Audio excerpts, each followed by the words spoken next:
বৈশাখের শুরু থেকেই বাঙালির দিন গোনা শুরু হয় 25শে বৈশাখের জন্য।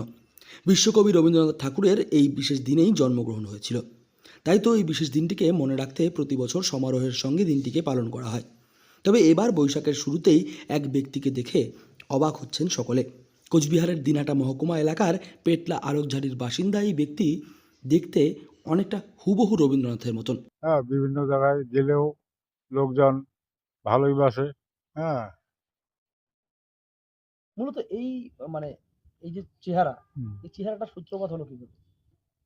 চেহারাটার সূত্রপাত হলো আমার ওই মামা মারা গেছিল, তখন থেকেই রেখে দিছি। তাছাড়া মনের একটা ইচ্ছা যে যাই হোক, সবাই বলে যে উনি কবিগুরু কবিগুরু। হ্যাঁ, ওনারই একটু ধ্যান ধারণায় থাক করি। তবে কবিগুরু তো পরলোক গমন করেছেন অনেক দিন আগে। এটা আবার কে? নিশ্চয়ই প্রশ্ন জাগছে মনে। বলে রাখা ভালো, ইনি সত্যি রবীন্দ্রনাথ নয়, তবে অবিকল রবীন্দ্রনাথ ঠাকুরের মতন দেখতে একজন ব্যক্তি। তার নাম ফণীন শর্মা। বয়স প্রায় ৭৭ বছর। দীর্ঘ সময় আগে তার মামা মারা যাওয়ার সময় তার চুলদাড়ি বড় রাখার সিদ্ধান্ত নেন তিনি। তখন থেকেই ধীরে ধীরে এই পরিবর্তন। বর্তমান সময়ে এলাকার মানুষ থেকে শুরু করে বাইরের বহু মানুষ তাকে চেনেন রবীন্দ্রনাথ হ্যাঁ। নামে। আপনার কি এরকম কোনো ইচ্ছে রয়েছে? না, লেখালেখি আমি লেখাপড়া শিখি নাই, বা অল্প কিছু আর কি, ওটা না বলাই চলে। হ্যাঁ, আপনি মূলত কি করেন? আমি এই কৃষিকাজ করি। কৃষিকাজ করেন। হ্যাঁ। আচ্ছা, দীর্ঘ সময় ধরে এই যে আপনার চেহারা হুম, রবীন্দ্রনাথের সঙ্গে একদম বহু মিল বলতে হুম, গেলে। হুম। তো রাস্তা দিয়ে যখন হেঁটে যান, আচমকা যখন কেউ দেখে, হ্যাঁ, আপনাকে হ্যাঁ, দাঁড় হ্যাঁ। করিয়ে কথা বলে। হ্যাঁ, কেউ কেউ বলে, দাঁড় করিয়ে কথা বলে কেউ কেউ। 25শে বৈশাখের দিনে অন্যান্য বাঙালিদের মতন তিনিও পালন করেন রবীন্দ্র জন্মজয়ন্তী। তবে তিনি কোনো অনুষ্ঠানে অংশগ্রহণ করেন না।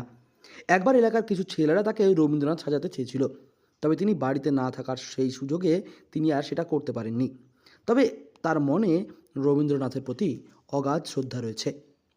তবে তার পরিবারের মানুষেরা এবং এলাকার মানুষেরা বর্তমান সময়ে তাকে ডাকেন জীবন্ত রবীন্দ্রনাথ নামে।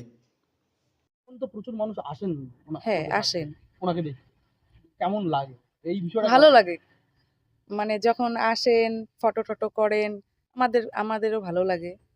আচ্ছা, আপনার তো সম্ভবত বাচ্চা রয়েছে। হ্যাঁ। তার সে তো স্কুলে পড়ে। তো কোনো স্কুলে নিতে যান উনি? না, উনি যান না, আমি যাই। কিন্তু লোকেরা জানেন যে আমার শ্বশুরকে রবীন্দ্রনাথ ঠাকুরের মতন দেখতে। আমার মেয়েকে বলে, তোর দাদু না একদম রবীন্দ্রনাথ ঠাকুরের মতন দেখতে।" তো বিষয়টা অনেক এইভাবে মানে বলে। ভালোই লাগে। ভালো লাগে। আচমকাই এই ব্যক্তিকে কেউ দেখলে যেন রবীন্দ্রনাথ বেঁচে উঠেছেন ভেবে ভুল করতে পারেন। কোচবিহার থেকে সার্থক পণ্ডিতের রিপোর্ট, লোকাল 18 বাংলা।